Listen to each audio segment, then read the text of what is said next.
दोस्तों, प्रकृति के द्वारा हमें जो भी चीज़ें प्रदत्त की गई हैं, हम जीवों को, वनस्पतियों को और हर एक ऐसी जीवित चीज़ों को रखने के लिए पर्याप्त हैं। कहने का मतलब क्या है, प्रकृति ऐसे ही कंडीशन उत्पन्न करती है जिससे हम जीव का विनाश ना होने पाए और जीव जिंदा रहे। ठीक है, देखिए एग्जाम्पल के तौर पर जैसे हमारे पृथ्वी का रोटेशन है, कहने का मतलब जो अपने अक्ष पर पृथ्वी घूम रही है, ठीक है, अपने अक्ष पर घूम रही है, दिन और रात होते जा रहा है। कहने का मतलब क्या है, पृथ्वी अगर आखिरकार ना घूमती तो दिन रात ना होता, लेकिन उसका इफेक्ट क्या पड़ता पृथ्वी पर, हम जीवों पर। देखिए होता क्या है कि जब भी पृथ्वी सूर्य की तरफ होती है तब क्या होता है, उजाला रहता है और उससे तरह तरह की किरणें आती हैं जो हमारे लिए बहुत ही उपयोगी हैं। और जब रात होता है तब हमारी पृथ्वी के आधे हिस्से पर रोशनी नहीं पड़ती है, तब कुछ वृक्ष, कुछ वनस्पतियां ऐसी हैं जिनमें जिंदा रहती हैं और जिंदा रहने के लिए वो कंडीशन उनके लिए अनिवार्य भी है। ठीक है, मतलब जीव जगत में जैव विविधता, कहने का मतलब है कि जीवों में विविधता हो। कहने का मतलब क्या है, जैसे शेर ही ना रहें बल्कि अन्य भी जीव रहें, जैसे हिरण हुआ, ठीक है, खरगोश हुआ, चिड़िया हुई तरह तरह की, हाथी हुआ, कुत्ता हुआ, बिल्ली हुआ। कहने का मतलब यही है विविधता। ठीक है, जीवों का अधिक होना अनिवार्य नहीं है, जीवों में विविधता होना अनिवार्य है। कहने का मतलब क्या है, नहीं तो ये जो फूड चेन, मतलब ये जो खाद्य जाल है, यह कहीं ना कहीं डिस्टर्ब हो जाता है। हाँ, पिछली क्लासों में हमने देखा कि किस तरीके से ये तापमान, ठीक है, टेम्परेचर जो है हमारी पृथ्वी पर वर्टिकल और हॉरिजॉन्टल दोनों तरीके से हम देख चुके हैं। लेकिन आज हम देखेंगे कि यह जो प्रकृति के द्वारा चीज़ें हैं उसके अकॉर्डिंग हम टेम्परेचर पढ़ रहे हैं, और टेम्परेचर में पूरी पृथ्वी पर किस तरीके से समताप रेखा, मतलब आइसोथर्मल लाइंस किस तरीके से खींची जाती हैं। अब हम पहले क्यों कहे कि प्रकृति के द्वारा जो चीज़ें, कहने का मतलब क्या है, पृथ्वी घूम रही है उससे ढेर सारी कंडीशन उत्पन्न होती है। ठीक है, अब यह जो आइसोथर्म है, हमेशा समझते रहिएगा कि एग्जाम में जो भी प्रश्न आते हैं आइसोथर्म से ही संबंधित आते हैं। आइसोथर्म टेम्परेचर का एक बहुत इम्पॉर्टेंट हिस्सा है। ठीक है, अब इम्पॉर्टेंट हिस्सा है लेकिन इसको समझने में थोड़ा दिक्कत का सामना स्टूडेंट करते हैं। उन्हीं दिक्कतों को हम आज दूर करेंगे कि किस तरीके से, रटिए मत, अपने दिमाग में रखिए ये सारी बातें जो आज हम बताने वाले हैं आपको। तो उससे क्या होगा, आप कभी भी आइसोथर्म लाइंस में डिस्टर्ब नहीं होंगे और एग्ज़ाम में जब जाएंगे तब आप प्रश्न देखेंगे तो आप मुस्कुरा देंगे। आप ये कहेंगे कि ये तो हमारा पढ़ा हुआ है, और इसमें हम 4 ऑप्शंस अगर देखते हैं तब वो क्या है, पूरी तरीके से आपके समझ में है। एक नहीं, चारों ऑप्शंस आपके समझ में हैं, क्योंकि जिस तरीके से वो घुमाया रहता है चारों प्रश्न, उसमें से एक प्रश्न आप सही करके ही आएंगे। आइसोथर्म समझने से पहले आप थोड़ी छोटी छोटी बातों पर ध्यान दे दीजिए। जैसे क्या है, आप गर्मी के मौसम में अपने छत पर, ठीक है, 1 बाल्टी पानी रख कर के चले आइए और उसी स्थान पर उतने ही वजन का कोई लोहे का बाट हो या लोहे का कोई टुकड़ा हो, उसको भी रख दीजिए। ठीक है, अब शाम को, मतलब शाम को का मतलब है जब सूरज अभी ढला नहीं है, लेकिन फिर भी आप शाम को जाइए, उन दोनों के टेम्परेचर को चेक करिए। क्या वह बाल्टी भरे पानी में हाथ डालेंगे वह ज़्यादा गर्म रहेगा कि वह उस लोहे को छुएंगे जो उसके वजन के बराबर रखा गया है, वह ज़्यादा गर्म रहेगा? सिंपल सी बात है, वह ज़्यादा गर्म रहेगा लोहे का टुकड़ा। तो कहने का मतलब क्या है, जब कोई जल है, ठीक है, उस पर जब तापमान दिया जाता है तब वह देर में गर्म होता है। ठीक है, और जो यह कॉन्टिनेंट होता है, जो भी मेटल होता है, वह जल्दी गर्म होता है। अब पानी भरे बाल्टी और उस लोहे को लेकर आइए छाँव में। अब देखिएगा कि पानी तो कुछ ना कुछ गर्म ही रहेगा, लेकिन पानी से ज़्यादा ठंडा, पहले ठंडा, वह लोहा हो जाएगा और पानी देर में ठंडा होगा। मतलब पानी देर में गर्म, देर में ठंडा होता है।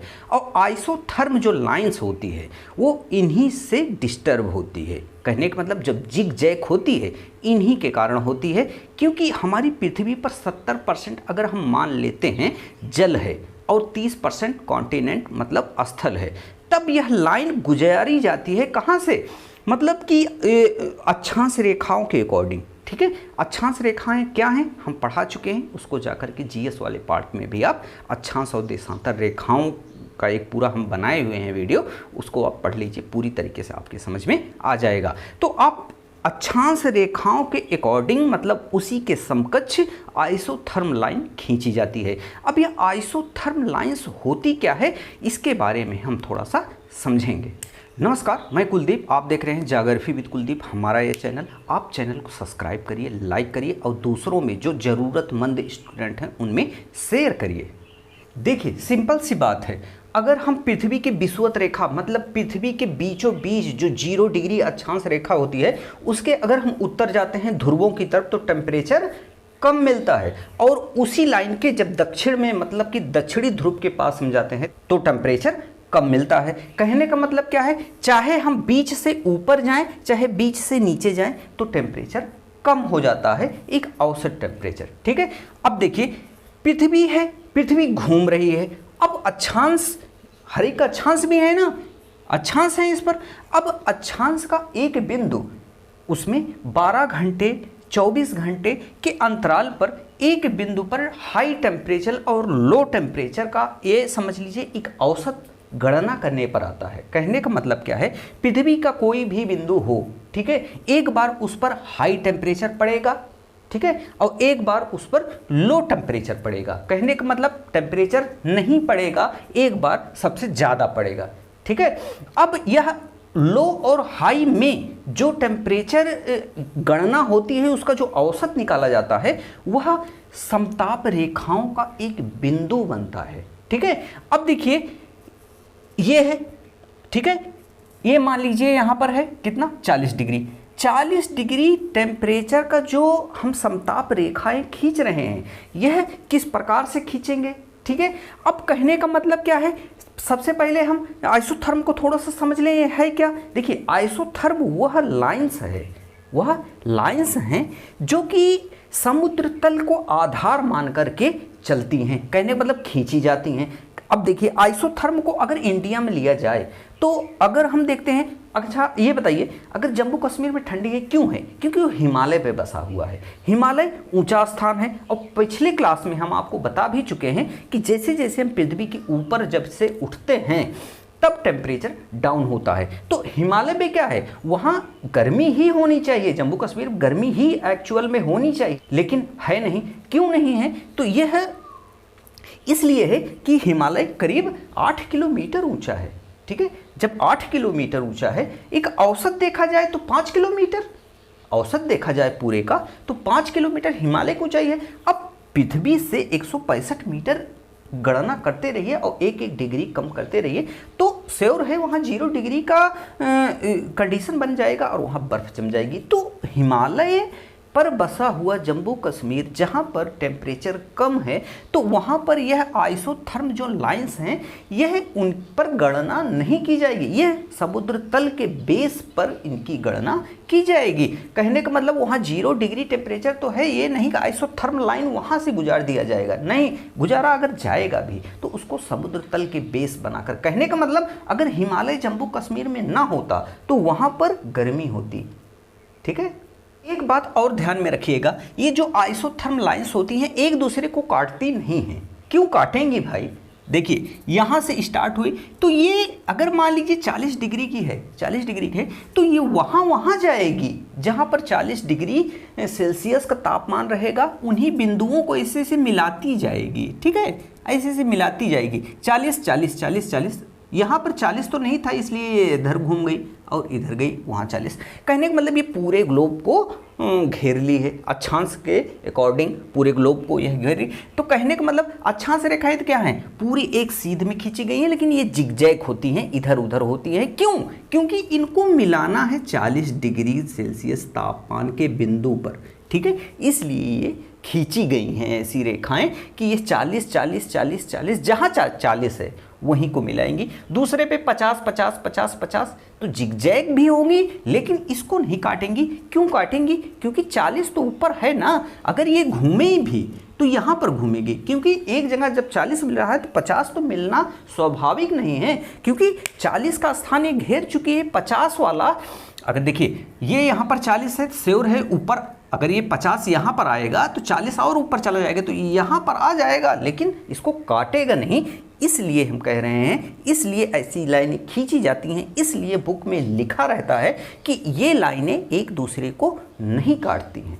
और जैसे कि हम अभी बता चुके हैं कि स्थल और जल में गर्म होने में जो प्रोसेस होता है, कहने का मतलब क्या है, जल में 1 डिग्री सेल्सियस गर्म करने के लिए जितनी ऊर्जा दी जाएगी वह कहीं ज़्यादा रहेगी किसी स्थल में 1 डिग्री सेल्सियस गर्म करने में जो ऊर्जा खर्च होगी। कहने का मतलब क्या है, अगर ये समझ लीजिए, अगर ये स्थल है और ये जल है, तो स्थल में समझ लीजिए 20 कैलोरी अगर दिया जाए तो ये 1 डिग्री सेल्सियस क्या हुआ, गर्म हुआ स्थल।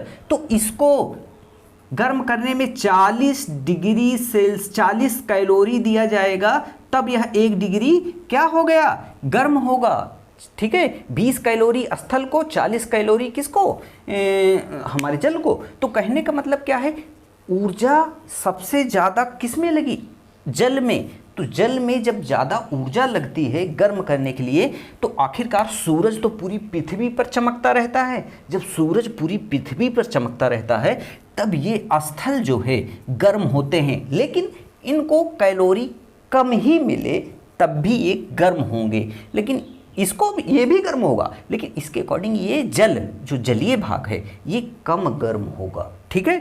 अब जब कम गर्म होगा तो ये जो लाइन्स है, ठीक है, ये जैसे लाइन है, तो ये स्थल पर ऐसे है, जल पर मुड़ गई है, ठीक है, जल पे आते ही मुड़ गई है, क्योंकि ये टेम्परेचर अगर ये यहाँ से यहाँ तक आ जाए यहाँ तक, तो श्योर है यहाँ जो टेम्परेचर है यहाँ नहीं मिलेगा, क्योंकि ये ज़्यादा गर्म हो गया होगा इसके अकॉर्डिंग। तो ये फॉलो करेगा किसको,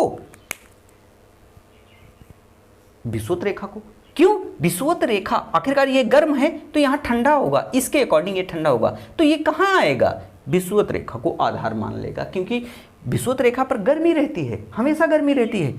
अभी बता चुके हैं विषुवत रेखा पर हमेशा गर्मी रहती है, ऊपर जाने पर ठंडा मिलता है। तो यहाँ कॉन्टिनेंट ये है, कॉन्टिनेंट गर्म होगा किसके अकॉर्डिंग, यहाँ के जल के अकॉर्डिंग, तो ये नीचे आएगा, क्योंकि जैसे जैसे हम नीचे आएंगे गर्मी मिलती जाएगी, तो फॉलो करेगा विषुवत रेखा की गर्मी को, तो ये नीचे की तरफ मुड़ेगा।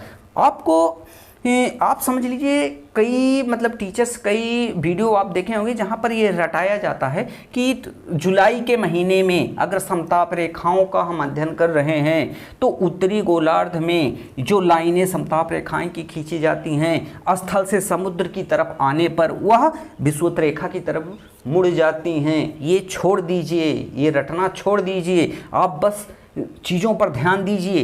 यह अगर जुलाई का महीना है तो सूरज इसका मतलब कर्क रेखा पर चमक रहा है, कर्क रेखा पर जब चमक रहा है तो यहाँ कॉन्टिनेंट बहुत ज़्यादा गर्म है अकॉर्डिंग टू एकदम फ्रंट पे कौन सा है, जल है। जल यहाँ क्या है, यहाँ पर भी गर्म है, यहाँ पर भी गर्म है, लेकिन जल को अधिक कैलोरी देनी होगी इतना गर्म होने के लिए। अगर यहाँ पर 40 डिग्री सेल्सियस मान लीजिए है, तब यहाँ पर क्या हो गया, यहाँ पर अभी 30 ही डिग्री सेल्सियस मिलेगा। क्यों? क्योंकि यहाँ पर जो रोशनी सूर्य की पड़ रही है, जितनी कैलोरी पड़ रही है, यहाँ पर भी उतनी ही कैलोरी पड़ेगी। लेकिन इसकी नीड क्या है, इस जल की नीड है क्या, यहाँ पर कम से कम 80 डिग्री सेल्सियस दिया जाए, 80 कैलोरी दिया जाए, तब यह 40 डिग्री सेल्सियस बनेगा। तो कहने का मतलब क्या है, यहाँ पर ऊर्जा और दी जाए, लेकिन बराबर ऊर्जा पड़ रही है, जिसकी वजह से यह कॉन्टिनेंट 40 डिग्री सेल्सियस तो हो गया, लेकिन यहाँ का जल अभी 30 ही डिग्री हुआ, क्योंकि अभी यहाँ पर उतनी कैलोरी नहीं दी गई कि जितना यह मांग रहा है। क्यों? क्योंकि स्थल क्या है, स्थल मान लीजिए ये स्थल मानते हैं हम और ये जलीय भाग हम मानते हैं। तो स्थल पर अगर सूर्य की रोशनी दी गई तो ये इसकी एक ऊपरी लेयर गर्म हो गई बस। लेकिन यहाँ पर अगर सूर्य की रोशनी दी गई तो यह जल है, जल तो अंदर तक जाएगा, अंदर तक जाएगा, इसको पूरा गर्म करेगा, जलीय भाग को पूरा गर्म करेगा एक बड़े से क्षेत्र में, तब जाकर के यह गर्म होगा। इसलिए जल जो होता है वह कॉन्टिनेंट के अकॉर्डिंग कम देर, मतलब बहुत ज़्यादा देर लगेगा इसको उतना डिग्री सेल्सियस तापमान अपने आप में लाने के लिए, क्योंकि यह ऊपरी लेयर स्थल का गर्म हो जाएगा और यह अंदर तक रोशनी जाएगी, इसलिए ऐसा होता है। ठीक है, अब देखिए यहाँ पर 30 डिग्री भी हुआ, इसलिए अब यह लाइन क्या है, ये तो फॉलो करेगी किसको, 40 डिग्री को। 40 डिग्री यहाँ पर अगर यह मुड़ गई, क्यों मुड़ गई, यह ध्रुवों की तरफ क्यों नहीं गई, ये इधर क्यों नीचे की तरफ क्यों मुड़ी है, इसलिए क्योंकि यह फॉलो करेगी 40 डिग्री सेल्सियस को। ऊपर जाएगी तो और कम हो गया, क्योंकि विषुवत रेखा के ऊपर जाने पर टेम्परेचर कम होगा। अब यह नीचे की तरफ इसलिए आई क्योंकि यह 0 डिग्री सेल्सियस को फॉलो करेगी, क्योंकि 0 डिग्री सेल्सियस जो जल का भाग है यहाँ पर गर्म होगा। अब कहाँ तक ये आएगी, झुककर कहाँ तक आएगी, वहाँ तक आएगी जहाँ तक इसे 40 डिग्री सेल्सियस मिल नहीं जाता। तो यहाँ से फिर वो मुड़ जाएगी, फिर मुड़ेगी कहाँ पर, यहाँ पर। क्यों, इस पर क्यों नहीं, क्योंकि ये 40 डिग्री है, हो सकता है यहाँ पर और ज़्यादा हो, ठीक है, 50 डिग्री 60 डिग्री।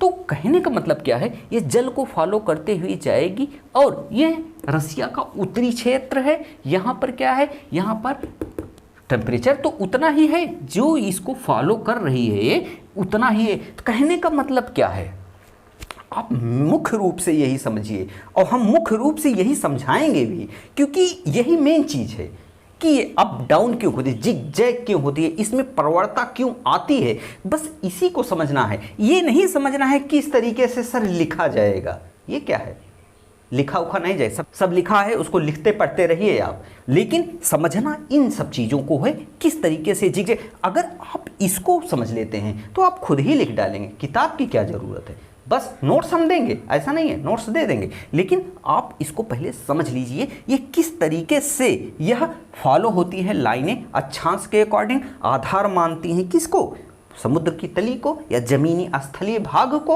आधार मानेंगे। पर्वत के ऊपरी हिस्से पर नहीं ये देखा जाएगा कि वहाँ टेम्परेचर डाउन है, क्योंकि वहाँ तो ऊंचा वाला एरिया है, ऊंचाई पर जाने पर टेम्परेचर कम होता है, तो वो वहाँ पर फॉलो नहीं होगा, गुजर जाएगा। ठीक है, हिमालय के ऊपर से 40 डिग्री सेल्सियस तापमान गुजर जाएगा रेखाएं, लेकिन वहाँ पर ये गणना नहीं की जाएगी कि वहाँ टेम्परेचर कैसे आए, क्योंकि वो आधार तल को अपना बेस मान करके खींची गई लाइनें होती हैं। जैसा कि आप जानते हैं कि जल की जो विशिष्ट ऊष्मा होती है, मतलब स्पेसिफिक हीट कैपेसिटी जो होती है उसकी जल की, तो वह कहीं ज़्यादा होती है स्थल के अकॉर्डिंग या किसी मेटल के अकॉर्डिंग, मतलब उसमें ऊष्मा धारण करने की जो क्षमता होती है जल में वह कहीं ज़्यादा होती है। इसलिए अगर हम स्थल से जल की तरफ जाते हैं तब हमें क्या मिलेगा, हमें यह मिलेगा कि यहाँ पर टेम्परेचर इसके अकॉर्डिंग कम है। आप सर्दियों में अगर देखते होंगे जल तुरंत ताज़ा जल, ठीक है, ताज़ा जल जब हम नहाते हैं तो होता क्या है, वह हमें गर्म लगता है, ठीक है, और जब गर्मियों में उसी जल से हम नहाते हैं तो हमको ठंडा लगता है। ऐसा क्यों है, ऐसा इसीलिए है कि यह जो टेम्परेचर है वह हमारी इन्वायरमेंट में कुछ और है और हमारे जल वाले भाग में कुछ और है। कितनी भी गर्मी पड़े, आप किसी गड्ढे में जाइए तो वहाँ पर आपको टेम्परेचर उतना नहीं मिलेगा जितना हमें गर्मी लग रही है, क्योंकि ऐसा अगर होगा तो हम नहाएंगे ही नहीं, क्योंकि हमें वह पानी गर्म लगेगा, उतना ही गर्म लगेगा। तो समझिए कई जानवर ऐसे हैं जो गड्ढे में जाकर बैठ जाते हैं, क्यों कि अकॉर्डिंग उसके इन्वायरमेंट के जो टेम्परेचर है उसके अकॉर्डिंग वह जल का तापमान कम है, इसलिए उनको ठंडापन उसमें महसूस होता है। एक टर्म ऐसा आता है तापीय प्रवणता। तापीय प्रवणता होता क्या है कि जब यह लाइनें नज़दीक नज़दीक होती हैं तब उसको कहते हैं तापीय प्रवणता बहुत अधिक है। क्यों ऐसा क्यों होता है? क्योंकि यह पृथ्वी के उत्तरी गोलार्ध में ज़्यादा देखने को मिलता है, दक्षिणी गोलार्ध में कम देखने को मिलता है। प्रवणता जो होता है, कारण ये है यहाँ जलीय भाग बहुत ज़्यादा है, दक्षिणी भाग में जलीय भाग बहुत ज़्यादा है, इसलिए ये लाइनें दूर दूर हो जाती हैं। कि यहाँ पर दूर दूर का होने का मतलब क्या है? बहुत ढेर सारे दूर एरिए में एक ही टेम्परेचर विद्यमान रहेगा, इसलिए ये लाइनें सीधे चली जाती हैं, फिर बहुत दूर तक यही टेम्परेचर विद्यमान रहेगा। अगर कहीं चेंज भी हुआ, चूंकि विषुवत रेखा से ध्रुवों की तरफ जाने पर टेम्परेचर कम होता तो जाता है, लेकिन इधर बहुत ज़्यादा प्रवणता नहीं रहती है कि मतलब यहाँ 70, यहाँ 40, यहाँ 70, यहाँ 40, नहीं। दक्षिणी भाग में केवल एक ही चीज़ें हैं, मतलब कॉन्टिनेंट और जल की जहाँ विविधता होगी, वह जहाँ पर उनकी अधिकता होगी, वहीं पर यह लाइनें जिगजैग करेंगी और यहीं पर पास में रहेंगी। जैसे उत्तरी गोलार्ध में क्या है कि बहुत सारे स्थल हैं और बीच बीच में जल है, तो यहाँ से इधर जिग जैग करके, अब ये देखिए जहाँ पर स्थल है वहाँ पर क्या है, कहीं पर समझ लीजिए कम टेम्परेचर है, कहीं पर ज़्यादा टेम्परेचर है, कहीं पर नीची है भूमि, कहीं पर ऊंची है भूमि। तो कहने का मतलब क्या है, कहीं पर गड्ढे हैं, कहीं पर तालाब है, कहीं पर क्या है, कहीं पर कुछ है। तो इस तरीके से ये टेम्परेचर में विविधता उत्पन्न कर देता है। जल और स्थलीय भाग में जो विविधता होती है, यह समताप रेखाओं की जो प्रवणता होती है उसमें विविधता उत्पन्न कर देता है। अगला टर्म क्या है? थर्मल एनोमली, मतलब तापीय विसंगति।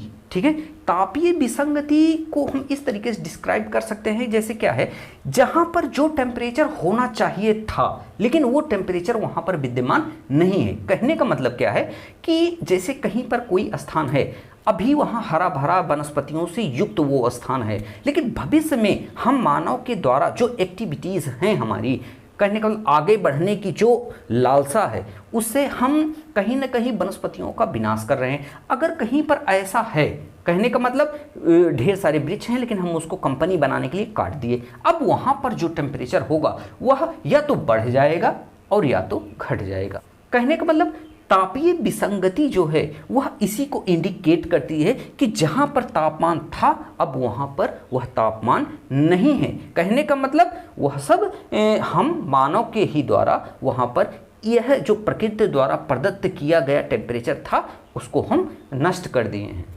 एक टर्म और है थर्मल इक्वेटर, मतलब तापीय विषुवत। कहने का मतलब क्या है, विषुवत रेखा तो हम जैसे कि जानते हैं कि बीचों बीच जो रेखा 0 डिग्री खींची गई है उसे तापीय विषुवत या थर्मल इक्वेटर कहते हैं। लेकिन अब हम ये जानते हैं कि वहाँ सबसे ज़्यादा टेम्परेचर रहता है, तो 0 डिग्री पर जो टेम्परेचर रहता है तो क्या वह 0 डिग्री पे एक समान हर कहीं पर, जैसे 50 डिग्री सेल्सियस तो हर जगह ही 0 डिग्री पर होगा?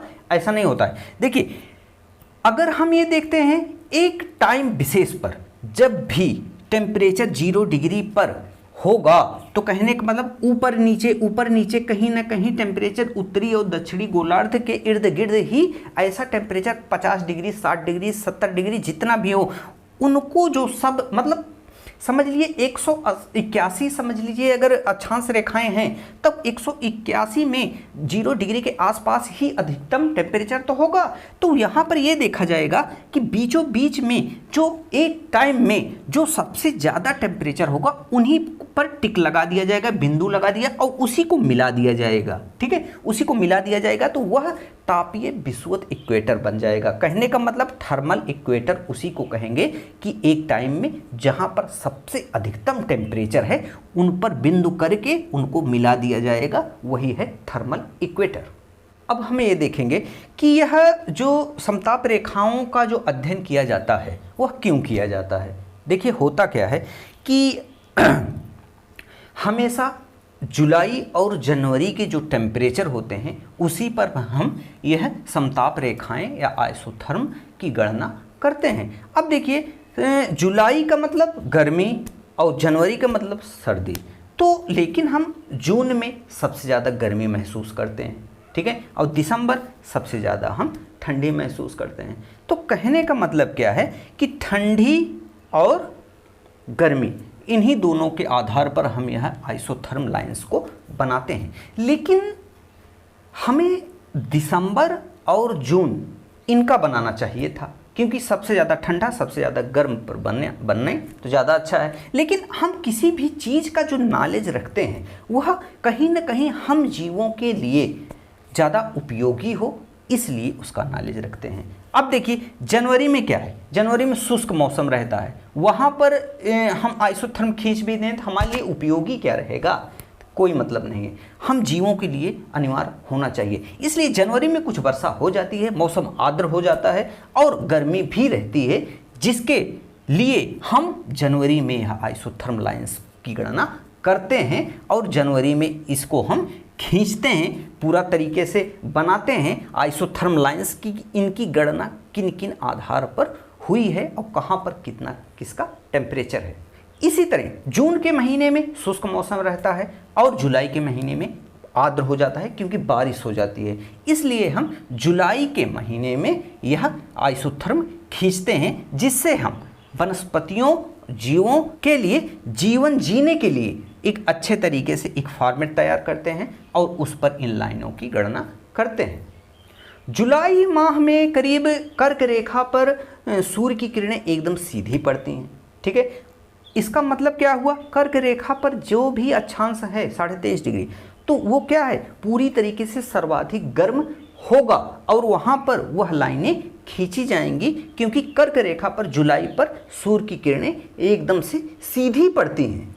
अब यही हम अफ्रीका के यहाँ पर सहारा मरुस्थल में देखें तो अधिकतम टेम्परेचर हमको मिलता है जुलाई माह में ही है, तो ये समझ लीजिए जनवरी माह में यहाँ पर ये नहीं भी देखने को मिलेगा, ये जुलाई माह में देखने को मिलेगा कि 100 डिग्री सेल्सियस यहाँ पर टेम्परेचर हो जाता है, मतलब 90 डिग्री 100 डिग्री 80 डिग्री तक इस पूरे बेल्ट में टेम्परेचर हो जाता है। कहने का मतलब ये डिग्री फ़ारेनहाइट में है, तो कहने का बस इसको एक फॉर्मेट तरीके से समझिएगा, 80 डिग्री सेल्सियस थोड़ी तापमान हो, 100 डिग्री सेल्सियस थोड़ी तापमान होता है, लेकिन ये फ़ारेनहाइट में है, इसलिए हम बता रहे हैं कि इस तरीके से हम टेम्परेचर की गणना कर सकते हैं जब सूर्य की किरणें कहाँ पर पड़ती हैं, एकदम सीधी पड़ती हैं। यहाँ पर देख लीजिए मैक्सिको में 80 डिग्री 90 डिग्री ये अधिकतम टेम्परेचर वाला हिस्सा है पूरा, कहाँ पर, जुलाई के माह में अधिकतम टेम्परेचर वाला है। यहाँ पर गोल गोल हो गए क्योंकि यहाँ पर पार्टिकुलर क्षेत्र में, ठीक है, आटाकामा का मरुस्थल, ठीक है, ये सारे बहुत ऐसे मरुस्थल हैं, सहारा मरुस्थल, यहाँ पर थार मरुस्थल। तो कहने का मतलब यह टेम्परेचर को इंगित कर रहा है कि एक विशेष क्षेत्र में इतना ज़्यादा टेम्परेचर हो गया है। अब हम देखते हैं यह जो देखिए इसकी वैल्यू है, ठीक है, हर एक समताप रेखा की अपनी एक वैल्यू होती है, 80 80 70 60 50 40 ऐसे 0। कहने का मतलब विषुवत रेखा से जैसे ऊपर की तरफ जाएंगे तो इनकी वैल्यू कम होती चली जाएगी, इधर आएंगे इनकी वैल्यू क्या है, यहाँ से अधिक यहाँ से कम होती चली जाएगी। कहने का मतलब यही है कि जैसे जैसे हम विषुवत रेखा से ऊपर की तरफ जाएंगे तो यह इनकी वैल्यू का मतलब जैसे 40 फ़ारेनहाइट डिग्री सेल्सियस लिखा गया है, लेकिन यहाँ पर फ़ारेनहाइट रहेगा 50 डिग्री 60 डिग्री 70 डिग्री 80 डिग्री, तो कहने का मतलब इसकी वैल्यू जो होती है ऊपर जाते वक्त कम होती चली जाती है। और देखिए जल और स्थल पर जो है यहाँ मुड़ाव जो होता है इसको हम समझा चुके हैं, ये मुड़ती क्यों हैं, किस लिए हैं, किस फॉर्मेट में मुड़ती हैं, ये पूरा हम आपको समझा चुके हैं। बस आपको ये देखना है कि जहाँ पर बहुत ज़्यादा टेम्परेचर, जैसे ग्रीनलैंड का हुआ, ग्रीनलैंड पर कुछ नहीं है, ठीक है, ग्रीनलैंड पर कुछ है ही नहीं, तो यहाँ पर एक पार्टिकुलर क्षेत्र में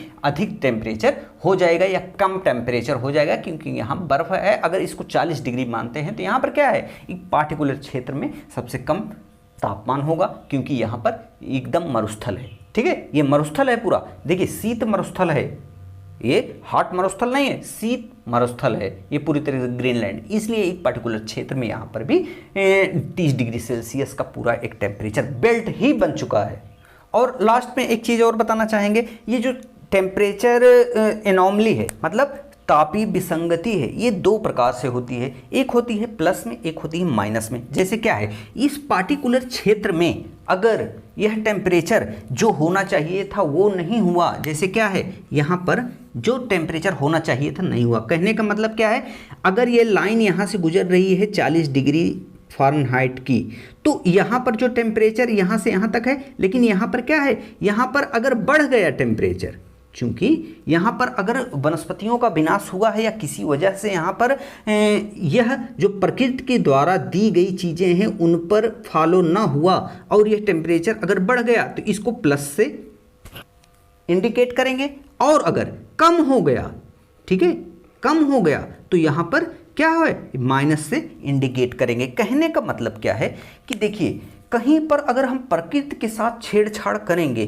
तो उसका नतीजा कहीं ना कहीं फायदेमंद भी हो सकता है, नुकसानदेह भी हो सकता है। अधिकतर नुकसानदेह ही होता है। टेम्परेचर बढ़ जाए या टेम्परेचर घट जाए तो आसपास एक विशेष आसपास क्षेत्र के अकॉर्डिंग अगर कहीं पर टेम्परेचर अगर विसंगति हुआ तो वह समझ लीजिए वहाँ पर कुछ भी उत्पन्न नहीं होगा, क्योंकि आसपास के जो क्षेत्र हैं वहाँ पर जो भी चीज़ें उगती हैं, कहने का मतलब जैसे किसान है फसल ही उगा रहा है, लेकिन एक पार्टिकुलर क्षेत्र में अगर वहाँ पर टेम्परेचर बढ़ गया अकॉर्डिंग टू अदर विलेज या अदर सिटीज़, तो वहाँ पर क्या हो गया, वहाँ पर ऐसी विसंगति उत्पन्न होगी, वहाँ पर आम चीज़ें पनपेंगी ही नहीं। कहने का मतलब आम का जैसे फल है वहाँ पर इक्का दुक्का अगर फल के पेड़ भी हैं तो वहाँ पर उनमें फल ही नहीं लगेगा। तो कहने का मतलब नुकसानदेह ही चीज़ें हैं। इसलिए तापमान विसंगति को हमें रोकना चाहिए और उसमें हम सक्षम भी हो सकते हैं, क्योंकि हमें वृक्ष लगाना चाहिए,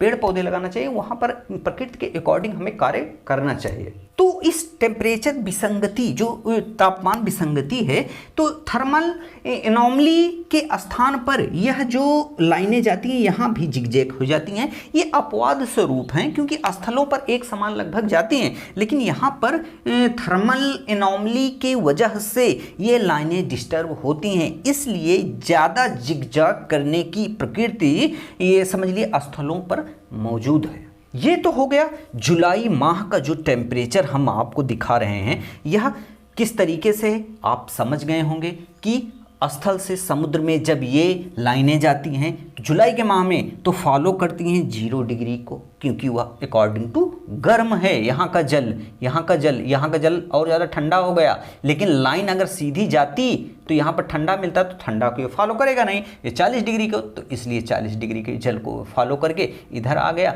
अब जल से जब यहाँ पर जाएगा तो क्या हो गया, यहाँ अगर मान लीजिए 40 डिग्री सेल्सियस है, लेकिन इसके सीध पर जब यह घुसा, ये लाइन जब यहाँ पर घुसी तो ये कहाँ पर कट जाएगी।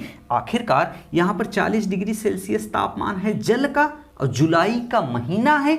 जुलाई के महीने में यहाँ पर टेम्परेचर तो बहुत ज़्यादा हो गया, इसलिए ये फॉलो इधर की तरफ करेगा और ये मुड़ जाएगा। कहने का मतलब क्या है, यह स्थल से जब समुद्र में आएगा तो 0 डिग्री को फॉलो करेगा और समुद्र से स्थल में जब जाएगा, ठीक है, इतना आप समझ गए होंगे। बाकी का अगले क्लास में हम आपको समझाएंगे। जनवरी महीने का जो टेम्परेचर है उसको हम आपको समझाएंगे और थोड़ा सा और भी इसमें गहनता से हम घुसेंगे कि ये जो तरीका अपनाया गया है क्या यह हमारे लिए उपयोगी है, क्या हम इस पे अपना रिसर्च आगे बढ़ा सकते हैं, या हमारे लिए ये समझ लीजिए ये जानना, ये सब चीज़ें जानना क्या साल में 2 ही महीने के लिए अनिवार्य है, या 2, 3, 4 महीने के लिए भी हम अगर इसको बनाएं तो हमारे समझ लीजिए रहन सहन और हमारे इकोनॉमिक में क्या फ़र्क देखने को मिलेगा। तो सिर्फ आज इतना ही हम पढ़ेंगे, आगे अगली क्लास में हम देखेंगे। अब चैनल को आप सब्सक्राइब कर लीजिए, लाइक करिए और दूसरों में शेयर जरूर करिएगा। मिलेंगे अगली क्लास में, तब तक के लिए जय हिंद, जय भारत।